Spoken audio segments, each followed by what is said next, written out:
Maria Santos stood barely 5 feet tall, her petite frame dwarfed by the massive fighter jets lined up on the runway. The other pilots gathered around the briefing room, their eyes following her every move with barely concealed amusement. She had heard the whispers for months now, ever since she graduated top of her class from the Naval Aviation Academy. "Look at those tiny hands," Lieutenant Rodriguez muttered to his companion, not bothering to lower his voice. "How's she supposed to reach all the controls in an F-16? Maybe they should get her a booster seat." The comment drew snickers from several nearby pilots. Maria kept her expression neutral as she reviewed her flight manual, though her jaw tightened slightly.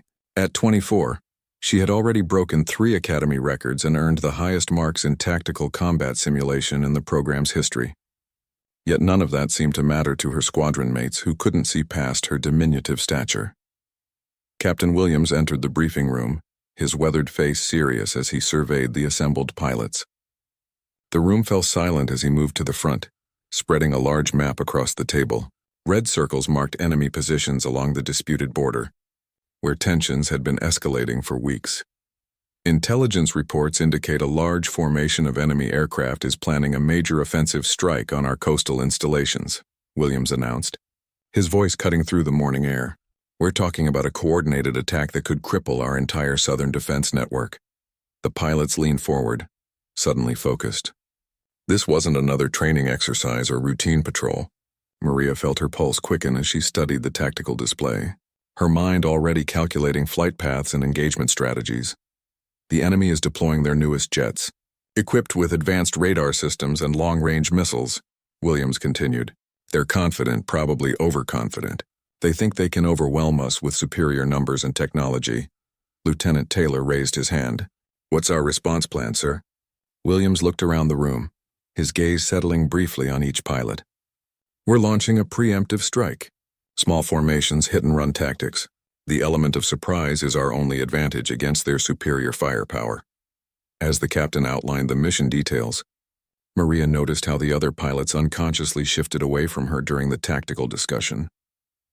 When Williams asked for volunteers for the most dangerous assignment, a solo reconnaissance mission deep into enemy territory, several hands shot up immediately. Maria raised hers as well, but Williams seemed to look right through her. "Rodriguez, you'll take point on the recon mission," Williams decided. "Taylor and Peterson, you'll provide cover from the east corridor." Maria's hand remained raised. "Sir, I'd like to volunteer for frontline combat duty." The room erupted in barely suppressed laughter.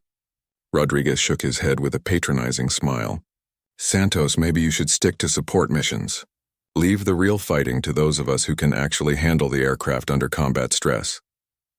"My simulation scores speak for themselves," Maria replied calmly, though her cheeks flushed slightly. "I've logged more flight hours in the past 6 months than most pilots here." "Simulations aren't real combat, sweetheart," Taylor interjected. "When bullets start flying and G-forces kick in, you need physical strength, not just book smarts. Those tiny hands of yours might not be able to maintain control when things get rough." Captain Williams held up his hand for silence. "Santos, you'll be assigned to defensive patrol over the home base. Keep our airspace clear while the main force engages the enemy." Maria bit back her response, knowing that arguing further would only reinforce their perception of her as difficult. She nodded curtly and gathered her materials, the weight of their dismissal settling heavily on her shoulders. As the other pilots filed out, chattering excitedly about their combat assignments, Maria remained seated staring at the tactical map.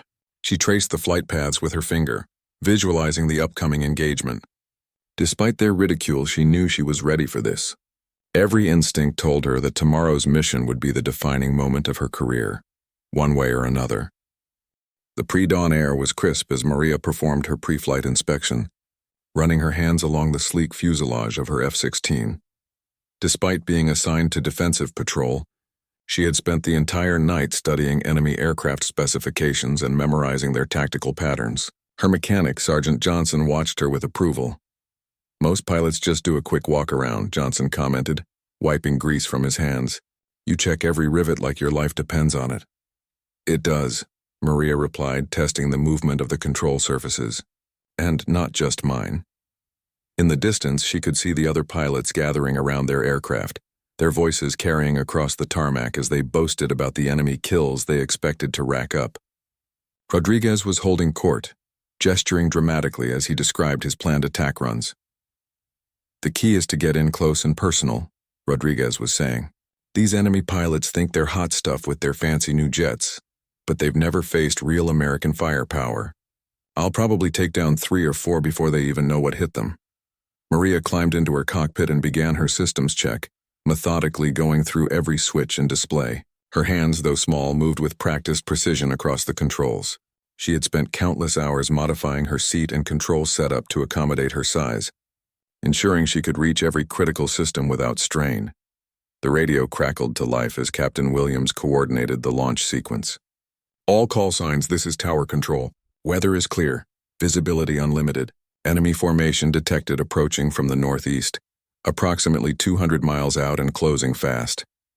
Maria's heart rate elevated as she listened to the intelligence updates. The enemy force was larger than initially estimated, nearly 40 aircraft in multiple attack formations. Her defensive assignment suddenly felt less like a slight and more like a crucial responsibility. "Santos, you'll maintain a circular patrol pattern around the base," Williams instructed over the radio. "Keep your eyes open for any enemy aircraft that slip through our main engagement. Do not attempt to engage unless directly threatened." "Copy that, Control," Maria responded, though privately she bristled at the restriction. She watched as the main strike force taxied to the runway, their engines roaring to life in sequence. As Rodriguez's aircraft rolled past her position, he waggled his wings mockingly and made an exaggerated salute through his canopy. The gesture was clearly meant to be condescending, a final reminder that while he was heading off to glory, she was stuck playing defense. 20 minutes later, Maria was airborne, climbing to her assigned patrol altitude of 15,000 feet. The morning sun painted the landscape below in golden hues, and she could see the coastline stretching endlessly to the south. It should have been peaceful, but the radio chatter from the strike force told a different story. "Contact. Contact. Multiple enemy fighters bearing 270, range 50 miles. Rodriguez's voice crackled through the comm system. "They're in a tight formation. Looks like they're heading straight for our boys."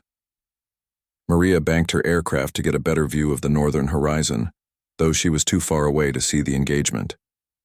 The radio exploded with crosstalk as pilots called out targets and maneuvering instructions. I've got tone. Taylor's excited voice cut through the chatter. Fox 3. The call sign indicated he had launched a missile at an enemy target. For the next 30 minutes, Maria listened to the battle unfold, feeling increasingly frustrated with her passive role. The strike force was holding its own, but several pilots reported damage from enemy fire. The engagement was proving more difficult than anyone had anticipated. Then Williams's voice cut through the radio traffic, tense and urgent. "All call signs, be advised, we have a problem. Long-range radar is detecting a second enemy formation approaching from the southeast. They've flanked us while we were engaged with the primary force." Maria felt ice form in her stomach as she processed the implications. The enemy had used their main force as a distraction, while a second group circled around to attack the base directly. Her defensive patrol wasn't going to be quiet after all. "Santos, maintain your position and prepare for possible contact," Williams ordered. "The second formation is heading directly for your sector." Maria checked her weapon systems one final time and adjusted her radar settings for maximum detection range. In the distance, she could see small specks approaching fast and low, trying to stay under the radar coverage. They were coming straight for her, and she was the only thing standing between them and the base. Maria's radar screen lit up like a Christmas tree as 12 enemy fighters emerged from the ground clutter, flying in perfect formation just 500 feet above the ocean surface. They were moving fast, probably close to the speed of sound, using the water to mask their approach until the last possible moment. "Control, this is Santos," she radioed, her voice steady despite the adrenaline coursing through her veins.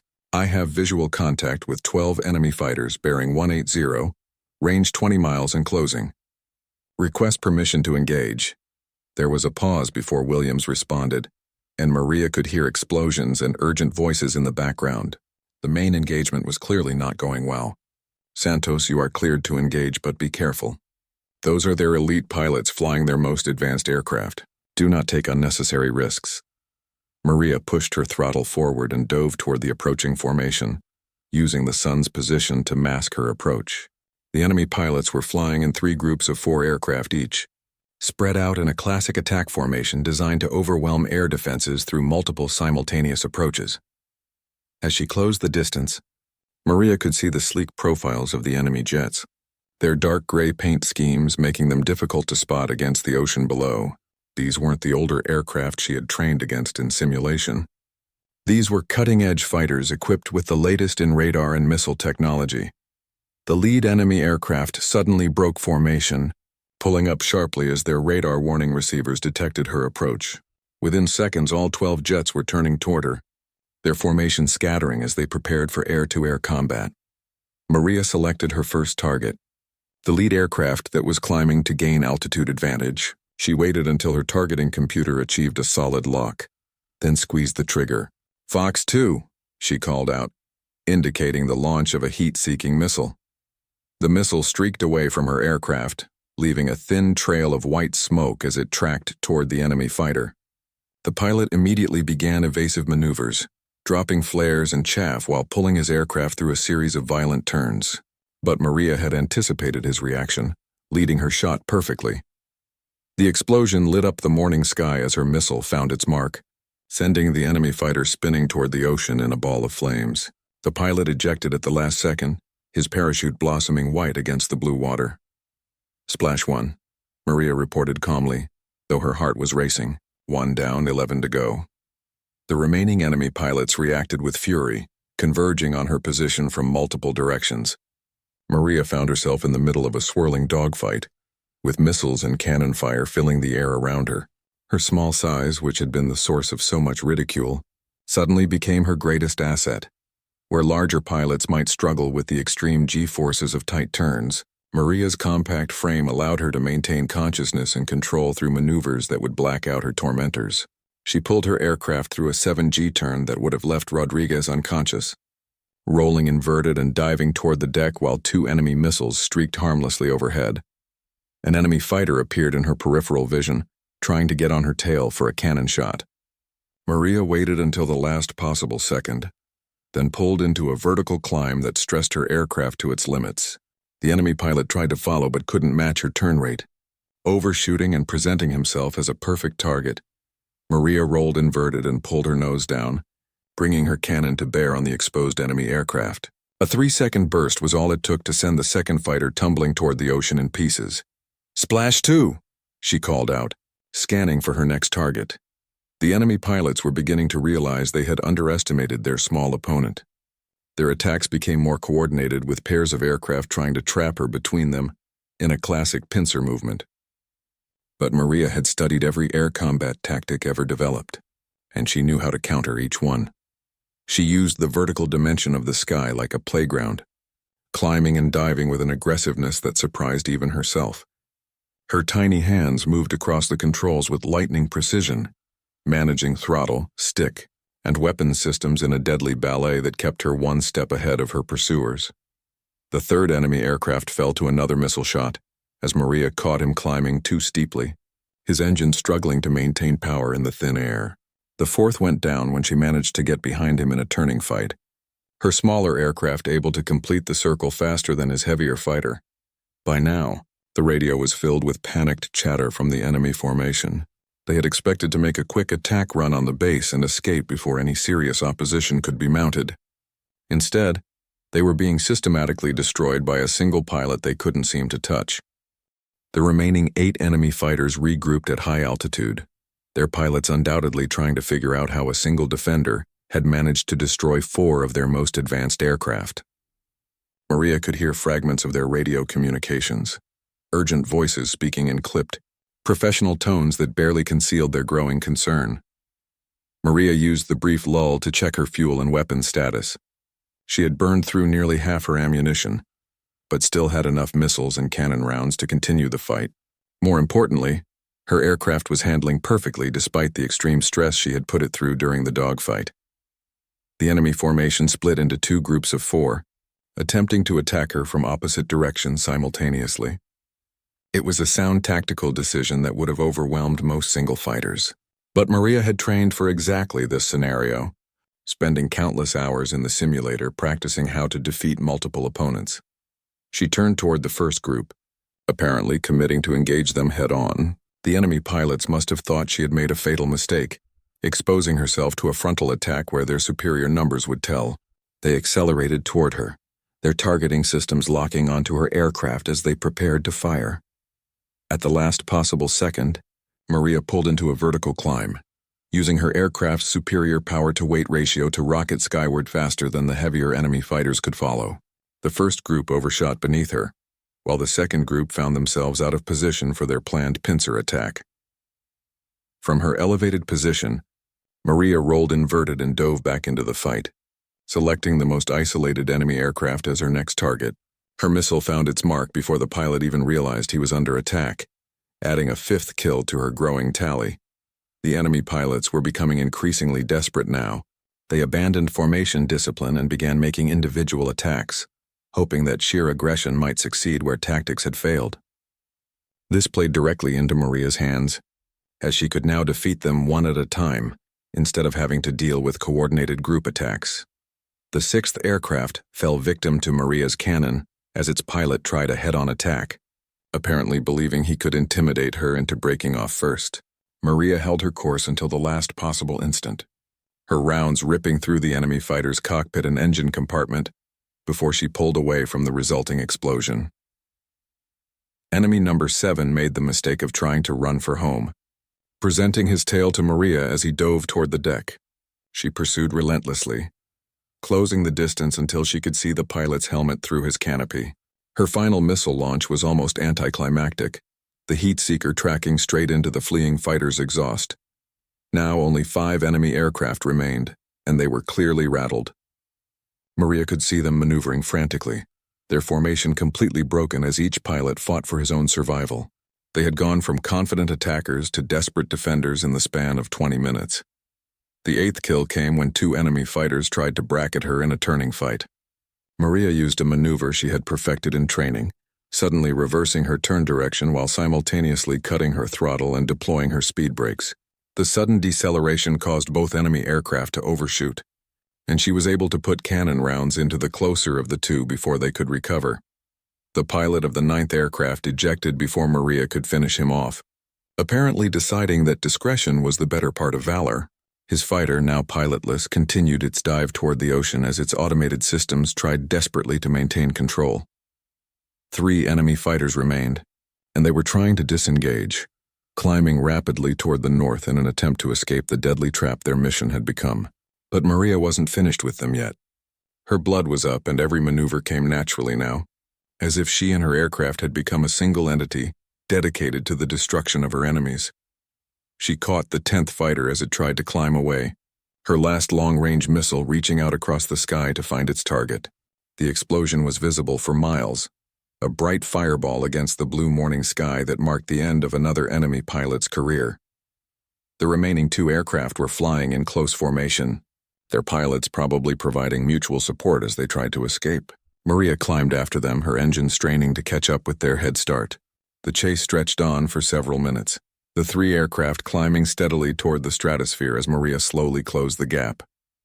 At 30,000 feet, the 2 remaining enemy fighters finally turned to face Maria, apparently deciding that running was futile. They had altitude advantage and numerical superiority, but Maria had something they lacked: absolute confidence born from 10 consecutive victories against their comrades. The lead enemy aircraft dove toward her, trying to use gravity to increase his closing speed for a head-on cannon attack. His wingman stayed high, planning to dive in for a shot if the first attack failed. It was a textbook maneuver that should have worked against any rational pilot. But Maria was beyond rational thought now. She was operating on pure instinct, her mind processing threats and opportunities faster than conscious thought could follow. Instead of breaking away from the diving attacker, she climbed to meet him, accepting the head-on engagement that every pilot manual said to avoid. The 2 aircraft closed at a combined speed of over 1,500 miles per hour, their cannon fire creating streaks of light across the sky. Maria held her course until she could see the individual rivets on the enemy fighter's nose. then pulled into a knife-edge turn that brought her out of the line of fire while keeping her guns trained on the enemy aircraft. Her cannon burst lasted only 2 seconds, but it was enough. The enemy fighter's canopy exploded in a shower of plastic and metal fragments, and the aircraft immediately went into an uncontrolled roll. The pilot ejected a moment later, his seat rocket carrying him clear of the spinning wreckage. One enemy fighter remained, and its pilot was clearly having second thoughts about continuing the engagement. He had just watched 11 of his squadron mates get shot down by a single opponent, and his fuel was undoubtedly running low after the extended chase. Maria could see him wavering, his aircraft making uncertain movements as he tried to decide between fight and flight. She made the decision for him, climbing aggressively to close the distance while he was still hesitating. The final engagement was almost anticlimactic. The enemy pilot, perhaps demoralized by the destruction of his entire formation, made a half-hearted attack run that Maria easily countered. She got behind him in the resulting turn fight and stayed there, matching his every maneuver until she could line up the perfect shot. Her last cannon burst was precise and devastating. The enemy fighter's left wing folded upward at an impossible angle, sending the aircraft into a flat spin from which there was no recovery. The pilot ejected immediately, his parachute joining the others scattered across the morning sky. Maria pulled back on her stick and climbed away from the scene of destruction, her aircraft alone in the sky except for the distant parachutes drifting down toward the ocean. Below her, 12 columns of smoke marked the spots where the enemy fighters had impacted the water. "Control. This is Santos," she radioed, her voice steady despite the incredible adrenaline rush of the past hour. 12 enemy fighters engaged, 12 enemy fighters destroyed. Threat to base eliminated. There was a long pause before Captain Williams responded, and Maria could hear the disbelief in his voice. "Say again, Santos. Did you say 12 enemy aircraft destroyed?" "Affirmative, Control. 12 confirmed kills. I am returning to base, fuel state critical." Maria checked her gauges and was surprised to see how low her fuel had dropped during the extended engagement. She had been so focused on the fight that she hadn't been monitoring her consumption rate. The flight back to base passed in a blur. Maria was exhausted, both physically and emotionally drained by the intensity of the combat. Her hands, those tiny hands that had been the subject of so much ridicule, were cramped from gripping the controls during the high-G maneuvers. As she approached the airfield, Maria could see crowds gathered along the runway. Word of her incredible performance had obviously spread quickly through the base. Fire trucks and ambulances were standing by, standard procedure for any aircraft returning from combat.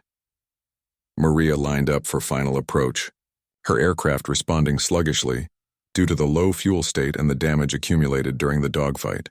She hadn't realized it during the engagement, but her fighter bore the scars of several near misses, with bullet holes in the wings and tail section. The landing was perfect, her aircraft touching down exactly on the center line despite the damage and fuel shortage. As she taxied toward the parking area, Maria could see hundreds of personnel lining the taxiway, many of them holding cameras and cheering as she passed. She shut down her engine and sat in the cockpit for a moment, still processing what had just happened. 12 enemy fighters, an entire squadron of elite pilots flying the most advanced aircraft in their air force, had been destroyed by a single defender. It was the kind of performance that would be talked about for decades, the stuff of legends. Maria climbed down from her aircraft to find herself surrounded by a sea of faces, all staring at her with expressions of awe and disbelief. Mechanics who had worked on her plane, ground crew who had watched her take off just hours earlier, and pilots from other squadrons had all gathered to witness her return. Captain Williams pushed through the crowd, his weathered face showing a mixture of amazement and respect that hadn't been there during the morning briefing. He stopped in front of Maria and saluted sharply, a gesture that was immediately repeated by every military person present. "Lieutenant Santos," Williams said formally, "on behalf of the entire wing, I want to express our gratitude for your exceptional performance today. Your actions have prevented a catastrophic attack on our installation and saved countless lives." Before Maria could respond, she heard a familiar voice from the edge of the crowd. Lieutenant Rodriguez was pushing his way forward, his flight suit torn and his face streaked with sweat. His own mission had obviously been difficult, and his usual cocky demeanor was nowhere to be seen. "Santos," Rodriguez said as he reached her, his voice hoarse with exhaustion, "I owe you an apology. We all do. He looked around at the other pilots who had gathered, many of whom were nodding in agreement. We were wrong about you. Dead wrong. Taylor stepped forward as well, his helmet tucked under his arm. When we heard the radio transmissions from your engagement, we couldn't believe it. 12 confirmed kills in a single sortie. That's not just skill. That's pure excellence. Maria looked around at the faces surrounding her, seeing a respect that had been completely absent just hours earlier. These same pilots who had mocked her size and questioned her capabilities were now looking at her as if she were some kind of warrior goddess descended from the sky. I was just doing my job, Maria said simply, though she couldn't keep a small smile from crossing her lips. Someone had to stop those fighters from reaching the base. Just doing your job? Rodriguez shook his head in amazement. Maria, you just accomplished something that will go down in aviation history. A single pilot against 12 enemy fighters, and you didn't just survive, you destroyed every one of them. Sergeant Johnson appeared at Maria's side carrying a clipboard thick with paperwork. Ma'am, we need to do a full damage assessment on your aircraft. From what I can see, you took several hits during the engagement. Maria nodded and followed Johnson to examine her fighter. The aircraft bore the scars of intense combat, with bullet holes in the fuselage and wing damage from near-miss explosions. It was remarkable that she had been able to maintain full control throughout the engagement. Look at this, Johnson said, pointing to a cluster of holes near the cockpit. These rounds passed within inches of your head. Any one of them could have been fatal. As the crowd dispersed and Maria began the lengthy process of debriefing and aircraft inspection, she reflected on the morning's events. The same physical characteristics that had made her the target of ridicule had actually been her greatest assets in combat. Her small stature had allowed her to withstand G-forces that would have incapacitated larger pilots. Her compact hands, far from being a liability, had given her the fine motor control needed to operate her aircraft systems with surgical precision during high-stress maneuvering. Over the next few hours, word of Maria's achievement spread beyond the base. News reporters began arriving, followed by senior military officials who wanted to personally congratulate the pilot who had single-handedly defeated an entire enemy squadron. The debriefing session lasted most of the afternoon, with intelligence officers going over every detail of the engagement. Maria's gun camera footage was analyzed frame by frame, providing valuable insights into enemy tactics and aircraft capabilities. This is unprecedented, one intelligence analyst commented as he reviewed the footage. Not just the number of kills, but the tactical excellence demonstrated throughout the engagement. Every decision was perfect, every maneuver executed flawlessly. As evening approached, Maria found herself sitting in the officers' club, surrounded by fellow pilots who were eager to hear first-hand accounts of the battle. The same voices that had mocked her just that morning were now hanging on her every word. The key was staying calm, Maria explained to her attentive audience. In air combat, panic kills faster than enemy missiles. You have to trust your training and make decisions based on logic, not emotion. Rodriguez raised his beer in a toast. To Lieutenant Maria Santos, the best damn pilot any of us will ever have the privilege to fly with. And to remind us all that heroes come in all sizes. The room erupted in cheers and applause as Maria raised her own glass, accepting the recognition she had earned through courage and skill, rather than physical attributes. Her tiny hands, once a source of mockery, had guided her aircraft through the greatest aerial victory in modern military history. From that day forward, no one at the base would ever again question Maria's capabilities based on her size. She had proven beyond any doubt that in the cockpit of a fighter aircraft, it wasn't the size of the pilot that mattered, but the size of their courage and the precision of their skills. The woman they had once mocked for her tiny hands had become a legend, and her story would inspire pilots for generations to come.